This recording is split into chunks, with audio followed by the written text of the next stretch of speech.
Well, let's begin then this morning. So I want to thank everybody for coming. I want to also wish everyone a happy new year, Merry Christmas, Merry Kwanzaa, all of that good stuff. I hope everybody had a phenomenal holiday with your families, worked hard, and were able to make sure that you got to spend some time with your family. Well, that being said, the party is over. As you know, we have a very small window of opportunity for 2-1 effective dates that is going to be running over the next 7 days. And then after that, we will have 3-1 effective dates, and then we will be done with open enrollment and open up for SEPs that we will be doing throughout the year.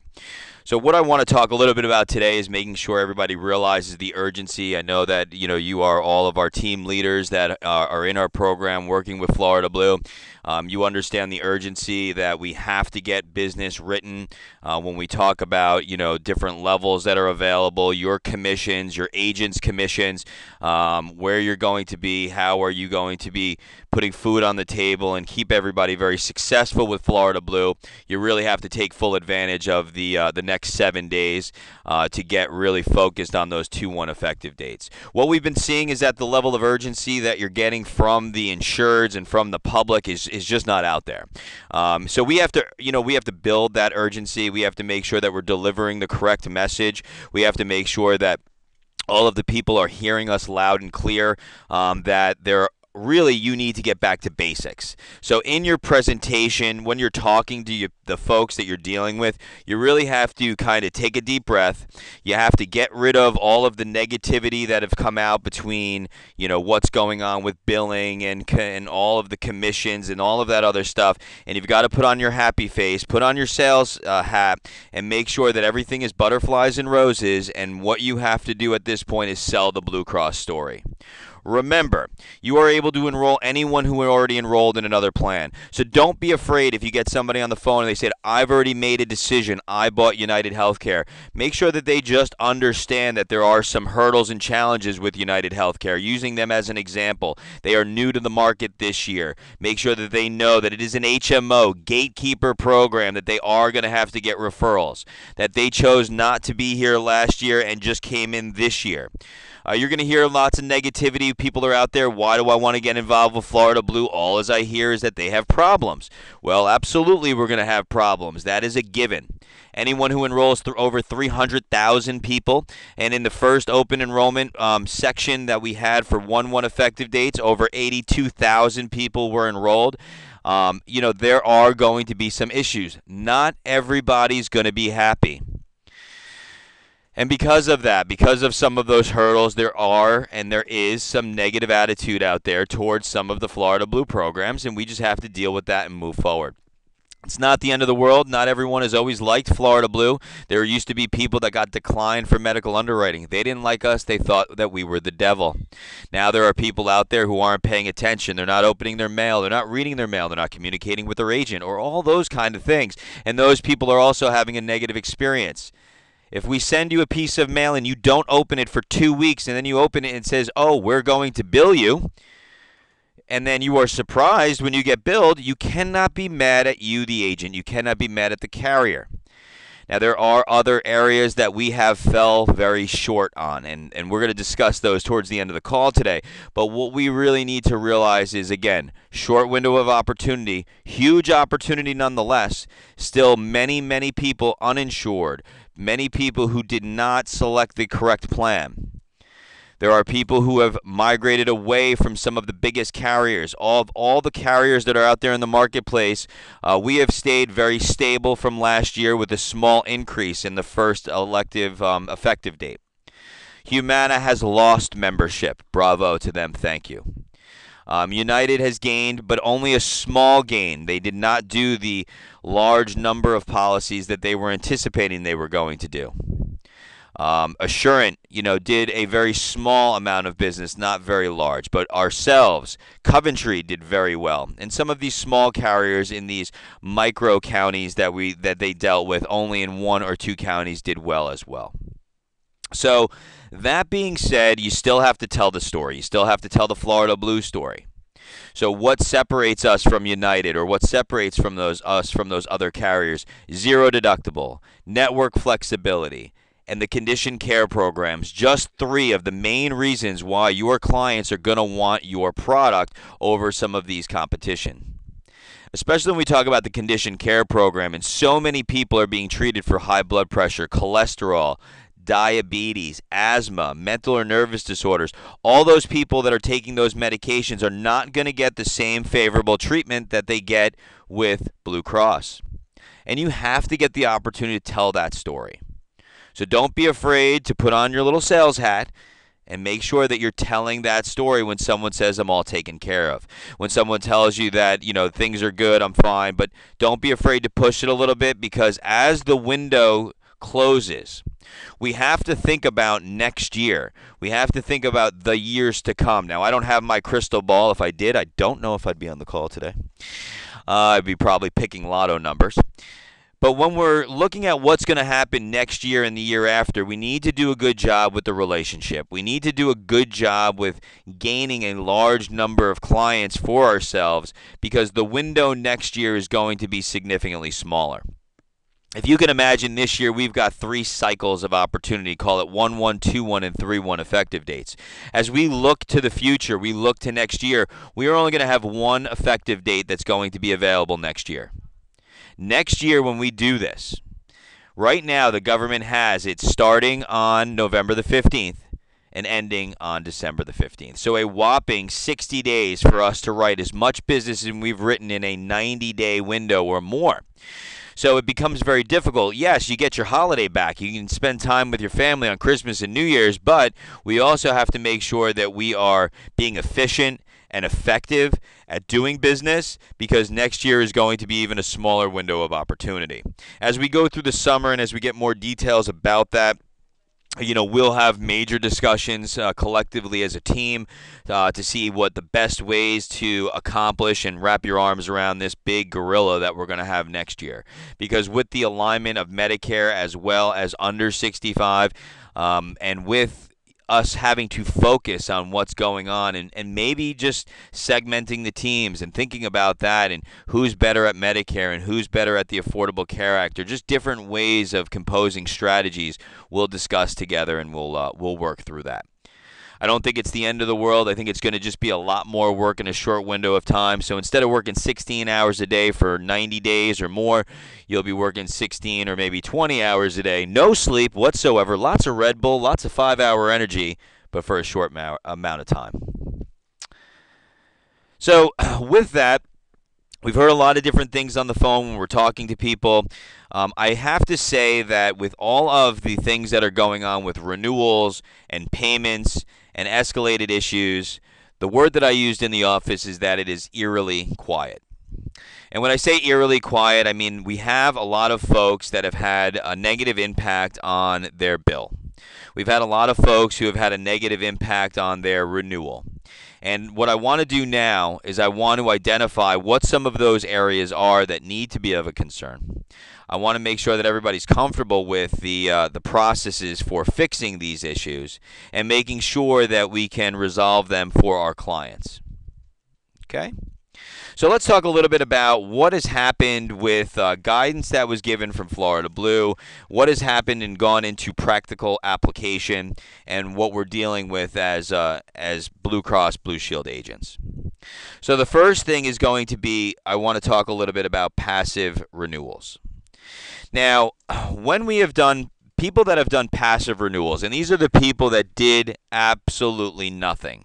We were given clear guidance from leadership at Florida Blue that this passive renewal was going to be removed from APO, and then when it was going to be removed from APO, they would be getting a bill. We can renew that policy in February or March, and they can have a 2-1 or a 3-1 effective date. We know that we can't do anything for that client for a 1-1 effective date, but what we do know is that this is what they told us. Well, unfortunately, in conversations with leadership at Florida Blue, this is not exactly what happened. On passive renewals, they were sent a letter on the APO letter. They were left on APO, most of them, and a lot of people responded via email or responded via mail about this APO and made a change. But there were a lot of people who ignored it completely. And those people were passively renewed into a new program. Now, of course, if they were currently on paper bill, that's not that big of a deal. Because if they were on a paper bill, they got the paper bill, it was a higher amount, they probably had sticker shock or they never opened their mail. And then when they did that, now they're stuck in that plan for January, and you would do a redetermination and a re-enrollment for a 2/1 effective date. So not really a big deal. The people that were on APO, well, they may or may not have, there's not really a huge level of consistency, been charged that APO amount for the new premium. Again, not too big of a deal for most folks because they didn't open their mail and they did not go through and they did not answer any of the correspondence that we had for that new APO. Janet, you're saying that you're lost. I don't understand what you're lost at. Which part are you lost on? I'll unmute you. Which part are you lost on, Janet? Good morning. I hear you. We all hear you. How you doing? Happy New Year. Connection of what? We could all hear you, Janet. You could just speak. You don't have to type. It's okay. Oh, you lost the connection. Gotcha. Okay, I'm going to mute you back then. I thought you were lost on the process. So let's just go back to what I was saying. Again, paper bill, not a problem. They got a high bill. It may have been $700, $800. They thought they were paying $400. That's because their subsidy remained the way that it was for 2014. The premium went up. And then effectively, as we discussed, numbers of times those people would see an abnormal rate increase. The APO folks may have gotten billed depending on if they responded to any of the correspondence that was sent from Florida Blue. And this correspondence was in the form of what they call e-bills, was in the form of emails, and it was also in the form of phone calls, automated phone calls, as well as manual phone calls to our members to make sure that they were not negatively impacted. A lot of people didn't do anything, and as we know, those people could have gotten a bill or paid a higher premium than was necessary. That's example number one. Example number two is going to be those people who actively renewed.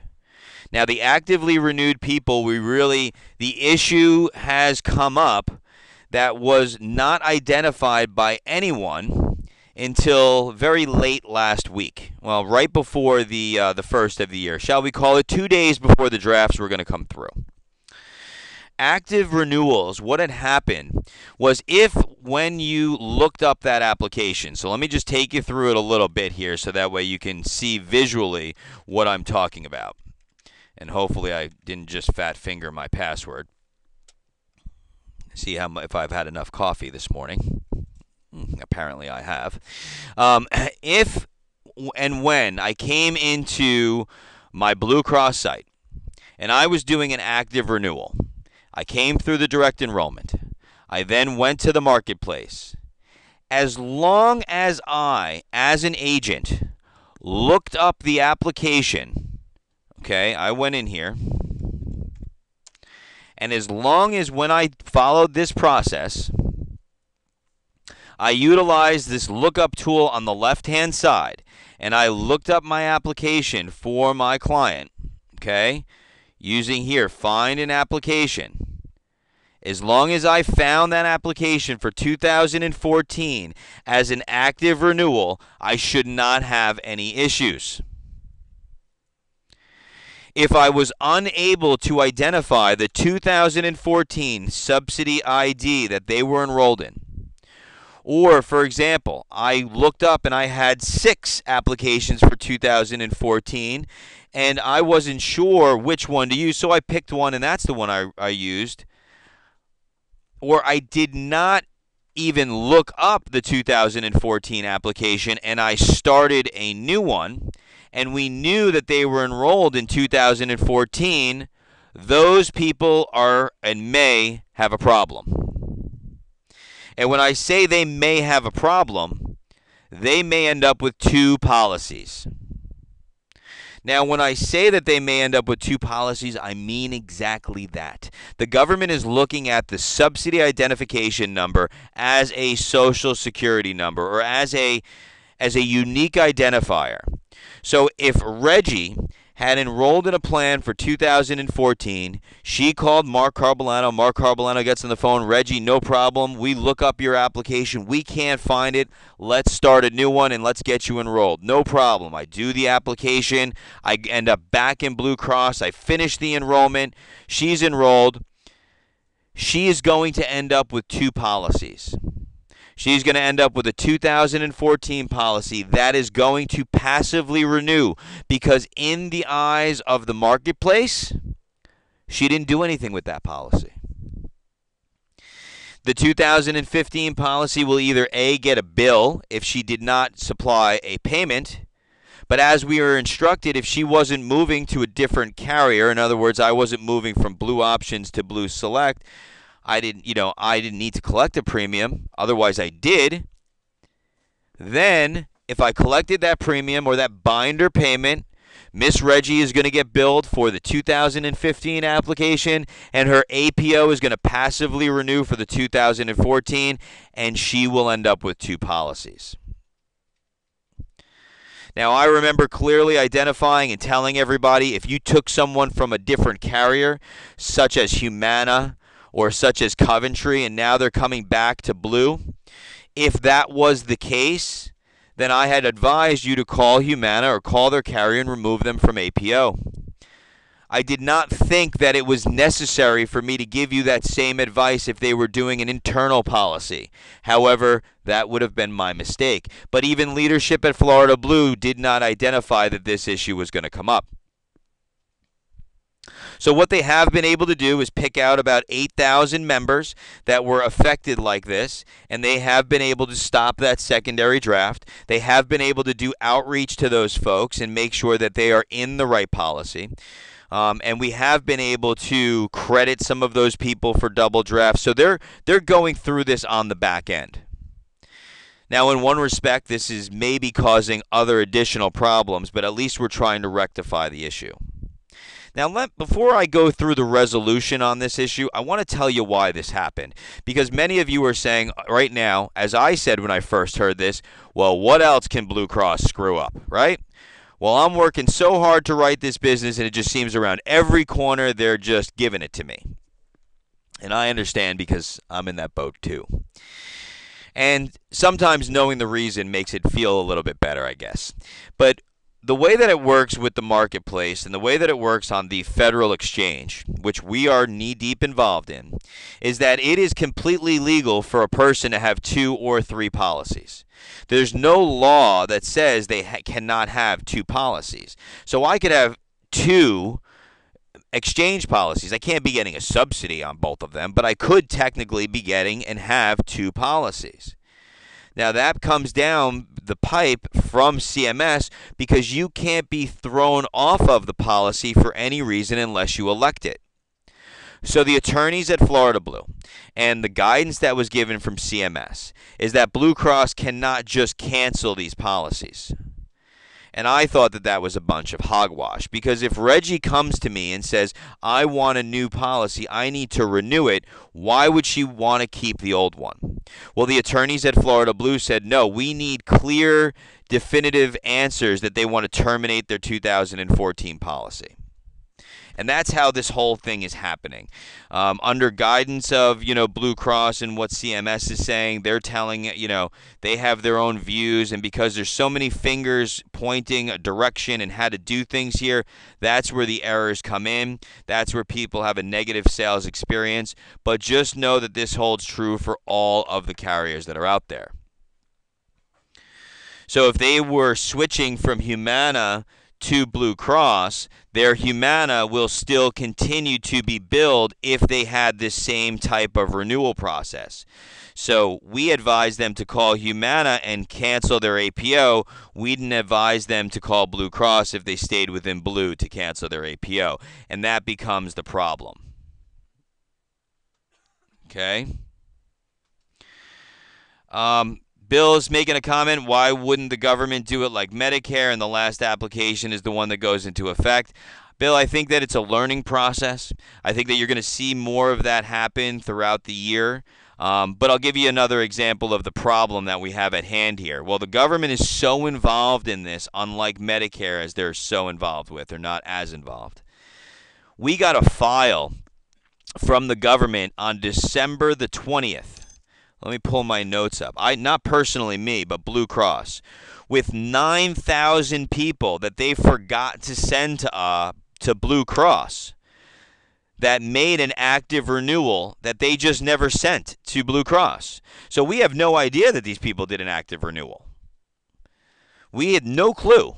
These people could have done it on the marketplace. These people could have done it on the phone with the marketplace. They could have done it on their own. There's any number of reasons to explain this. But the fact that the government didn't send over an additional 9,000 people that made an active renewal, these people had, and this was on the 20th of December, long after the cutoff. We were assuming on December the 20th that all those people have already made their decision. By the 18th, we started sending out the bills.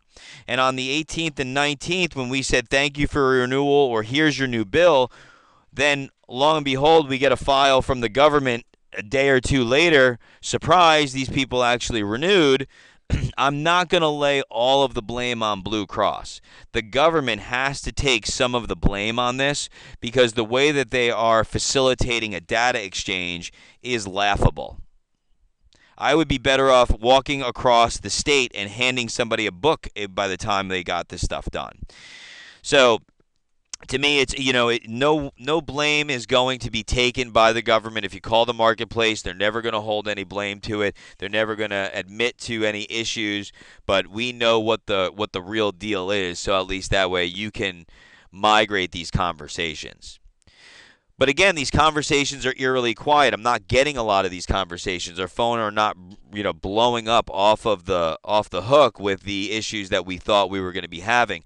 So I have a good feeling that, Blue Cross fielded about 50,000 phone calls from clients that had these issues and resolved them. The billing department is fielding anywhere between 10 and 20,000 a day. So I think that that's why our phones in our offices are quiet, which is great. That allows us to focus on the more extreme cases, people who need refunds, people who need to transfer money, who are double billed, and things like that. And all of that can be accomplished and has been being accomplished in a fairly easy manner with the line at Blue Cross, at HPS, or membership and billing. The carrier does not get instant. Are you saying instant notification, Bill? Is that what you're saying? Yeah, no, they don't. I can abide by that, and I know that for a fact they don't get instant notification. When you talk to the government or the marketplace, I'll tell you right now, same as last year, same as always, call 6 times, get 6 different answers. They don't know what the hell they're talking about over there. It is what's called an 834 file. That file is sent over daily.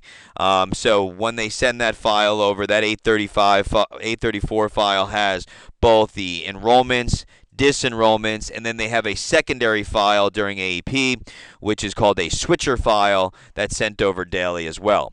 They're typically running 24 to 48 hours behind. That's why if you submit an application today, you can't call HPS for 72 hours to make a payment. So the saying that, the carrier gets it in an instant is just wrong on the marketplace side. It just doesn't make any sense. So what do we do to fix these people? Let's talk about solutions, and let's not talk a little bit any more about issues, but how are we going to resolve these issues?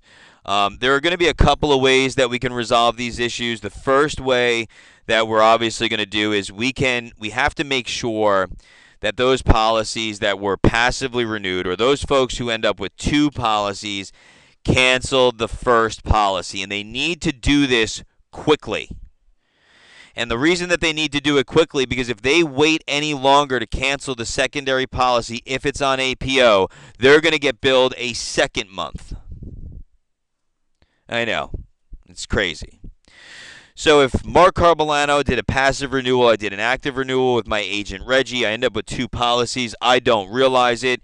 that secondary policy is that February bill is getting ready to be sent out, and the February APO will be sent out in January, towards the latter part of January. But if they don't get to the termination of that policy, and they don't get to remove that APO on the 2015 plan before 10 days that it gets sent to the bank, guess what they can't stop? Is the draft. And then we're going to be working on 2 fixes. We're going to have to get 2 months worth of policy premiums back. So what do? Well, you call HPS. You're going to call 1-800-950-3577. You can also contact Membership and Billing at 877-352-2583. Your client can call this number and remove the wrong policy from APO. Now, your off-marketplace people that had this experience, they're going to get terminated in 30 days, so they don't need to do anything. Just take it off of APO, and then they're done. The new policy is today. Make sure they pay on the proper policy and remove or cancel the old one for off-marketplace. On-marketplace is a little bit more of a headache. On-marketplace, basically you can go into the 2015, look up the 2015 applications, and then you're going to want to terminate the policy that is the wrong one. The problem that you have is if you terminate the wrong coverage. So you have to be very careful, because the subsidy identification number is going to be that's what's going to drive the correct policy. So you would want to examine the premium. You'd want to examine the policy. You'd want to make sure that when you're doing it, if you are helping your client terminate that policy, you are terminating the appropriate policy. But the first step is to call HPS and remove the wrong policy from APO. And remember, those phone numbers are going to be 800-950-3577. They could also call Membership and Billing at 877-352-2583. Call. Make sure that they get that taken care of. Now, if they've had the termination needs to be completed, that termination has to be done on the marketplace if there's a subsidy. You just can't call Blue Cross. You just can't call you and say, hey, terminate my marketplace plan. It doesn't work that way. It has to be terminated by and on the marketplace. Okay? So it's very important that they pay on the right policy. You cancel the correct policy. Now, I'm going to send a document out. There was a document that was produced yesterday. It had some inconsistencies in the process of terminating the policy. But let's talk a little bit about somebody who was passively renewed. Excuse me. Someone who is passively renewed and they want to change it, because they can still change it for 2-1. So what you're going to do is, if they were passively renewed, believe it or not, they were given a new subsidy eligibility for 2015. So you would want to look up their application. Once you get into their application, you're going to go to Plans and Programs. When you go to My Plans and Programs, you're going to see the 2015 application. And you could terminate that application as of 1/31. They're stuck for January on these people that were passively renewed. You're not getting them their money back. If they did nothing, you can do nothing. You will then enroll them in a 2015 plan by going back into the lookup tool, looking up the 14 plan, and then completing the application. Bringing it back into Blue Cross. You don't want to complete these completely on the marketplace unless you are comfortable with that process. because the new enrollment really needs to be done in Blue Cross, so that way you have clear documentation in My Prospects on Marketplace about a copy of the application, a copy of all of that stuff. So big time issues, but we can resolve them. Let's talk about the people who were actively renewed and have two plans. Having two plans isn't too big of a deal unless they were billed or paid for two plans. Those people, you will have to call HPS, and if you call Agent Services, they will connect you with HPS. There is a very clear, there's lots of information that is passed through there. It is completely transparent between those two. So call Agent Services, get on the phone, tell them what's going on. They can help you terminate the APO. They can help you request a refund, and they should be giving you a case number and reference number for the refund or the ability to transfer those funds to the new policy, and they can do either. But please be advised that if payment on the new policy, if they were double billed, a phone call should be made first. Because what's going to happen is for the people who were set up and wanted to be on APO, going through this process, if they were double billed, they need to get this process done now. Because there is potential that on the 13th of this month, there will be an off-cycle bill that is made to them via APO for those individuals who requested APO and have not been billed. So if I requested to be on APO, I did not make my payment on 1/1 because I had duplicate policies. I have now been getting outreach from Florida Blue via emails. We've been making phone calls to them. We're trying to get them on the phone. We're trying to tell them what's going on. And HPS and Blue Cross is making that outreach daily to try and resolve this. If they got the duplicate bills and they haven't paid for the new policy, we will be drafting that policy for the new premium on 1/13. So you want to be proactive with this. You want to make sure that you're up to speed on where your clients are at, where their bills are at, and make sure that you're dealing with this. Don't bury your head in the sand and think it's going to go away. It's not. It's the one thing that's not going to happen. Okay? Questions? Questions? You got any? You good?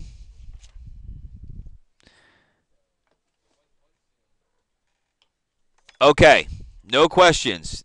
That means I did such a wonderful job explaining it, everybody understands. Last issue that we've got going on. Well, not the last issue, I'm sure, but another issue that we've got going on. And I'll show you this clearly. I got an example right on my computer. What you need to do is you need to make sure that any applications you did are not stuck in an in-progress status.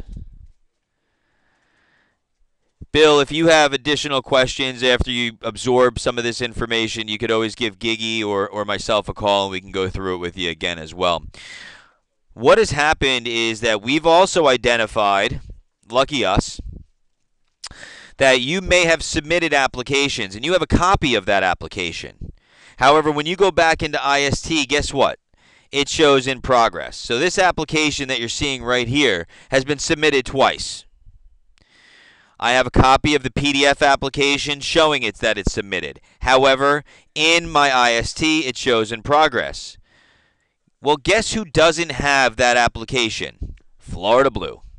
Contacted Florida Blue on this case and a few others that are in this same situation, and they were never showed up on their doorstep. How? I have no idea. They are calling it an IT issue, and they are willing to resolve this issue.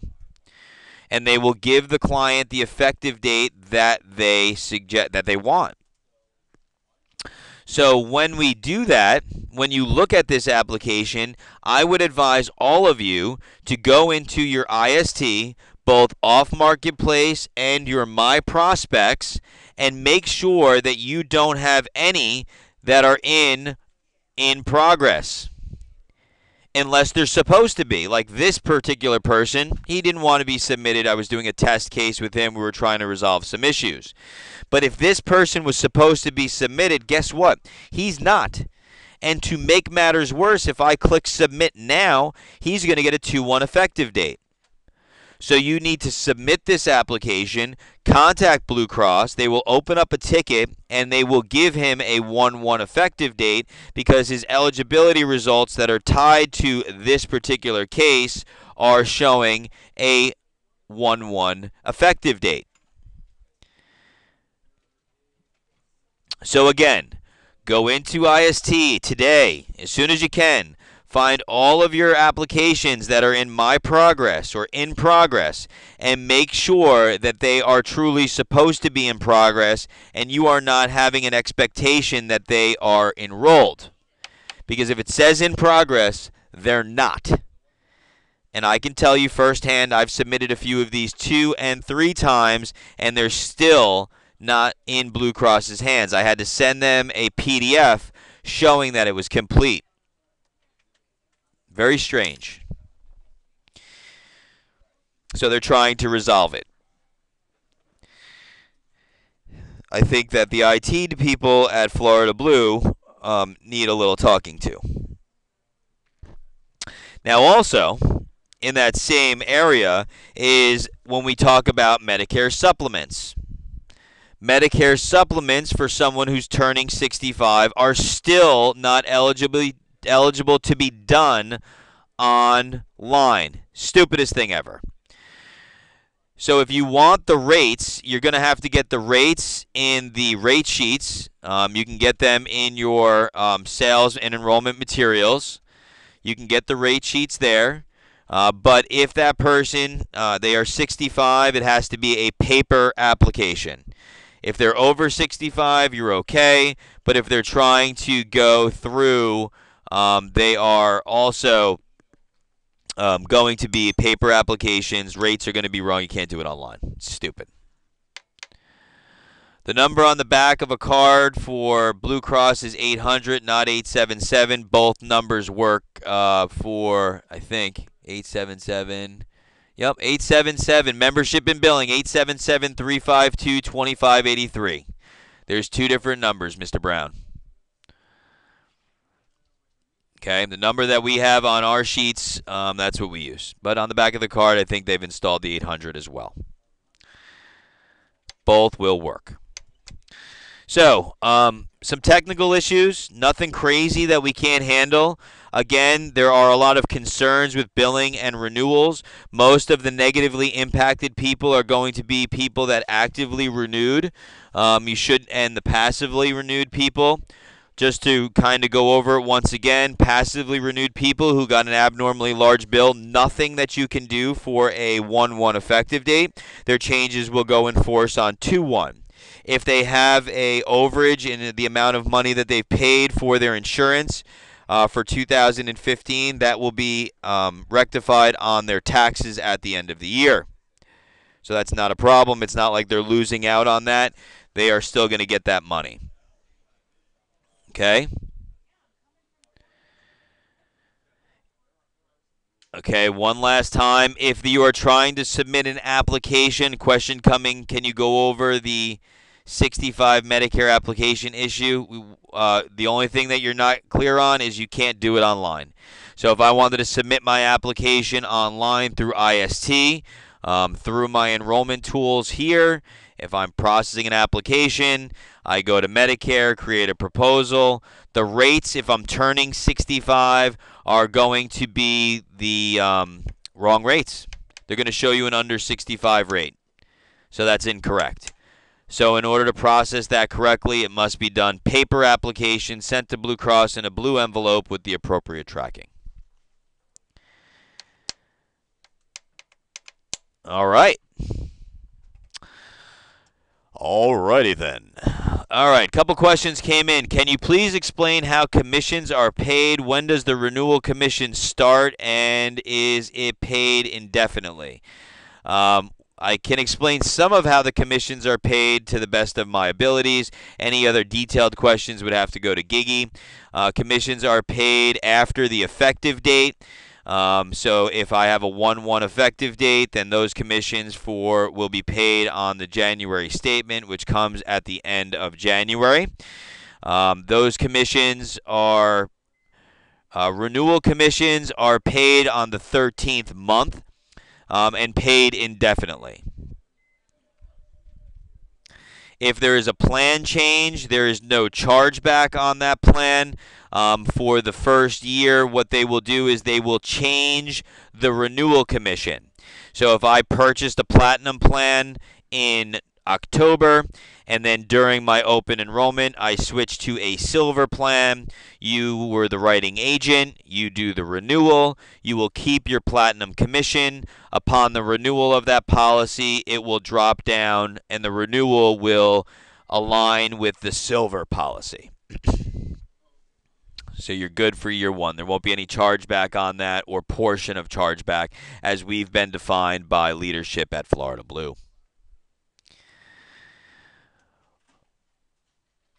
When the clients renew or change their subsidies and they have an APO, should they still make a payment at time of new application? That is going to be dependent upon if you were able to find the application here, Bill.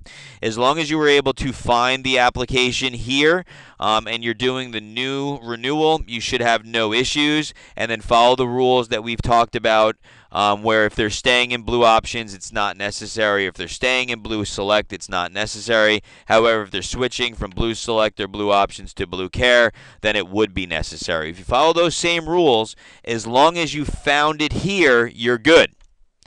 Now, if I was looking up Bill's application and I couldn't find it in here and I had to create a new one, I have no other choice, then you want to be very conscious that they must cancel the other APO and or contact their old carrier to cancel the other APO, because they will end up getting billed for two policies, and at that point I would suggest that you take the money. All right, good stuff. Okay. See any other questions that have come in here? Perfect. So, spent a good amount of time on this today. Lots of opportunity available for us. Again, the phones are eerily quiet, so I think that most of the issues have been resolved and are going through the resolution process. Either that or no one has checked their bank account and doesn't realize that they just got overdrafted. You will work with significantly critical cases, people who need medical need or someone who has a significantly upside down bill. That you can't get resolved. You can send them to Gigi, and she can work with you on them. Membership and billing has been able to resolve most of those issues, but critical cases should go to Gig. Don't send them to her for something basic. Please make sure that you are calling your book of business for 1/1s. I would be doing a checkup call between now and the next 2 or 3 days to make sure that those folks have paid, they haven't seen a negative impact. Make sure you're being proactive on that, because if they don't make that payment within the next couple of days, if they don't make it by that 13th cutoff, really the 12th, to show up on the doorstep of Blue Cross on the 13th, then they're out. Then they're not going to have that 1/1 policy issued, and then additionally, they're not going to have even a 2/1 effective date be able to get if you miss that 15th window. Because after that, we're working on 3/1. Remember, get your teams back to the basics. We got to start selling. We got to stay positive through this. This information that we share on these calls is for leadership. It's for you guys to make sure that you understand what's going on, and we really have to have everything butterfly and roses. We're working through everything, and we need to make sure that we are actively pursuing new business because of the changes that are going to be here next year. You have to make sure that you're engulfing as much as you can to renew and round out and do what you need to do with that business post open enrollment. All right. So one last time, I want to open up for any questions.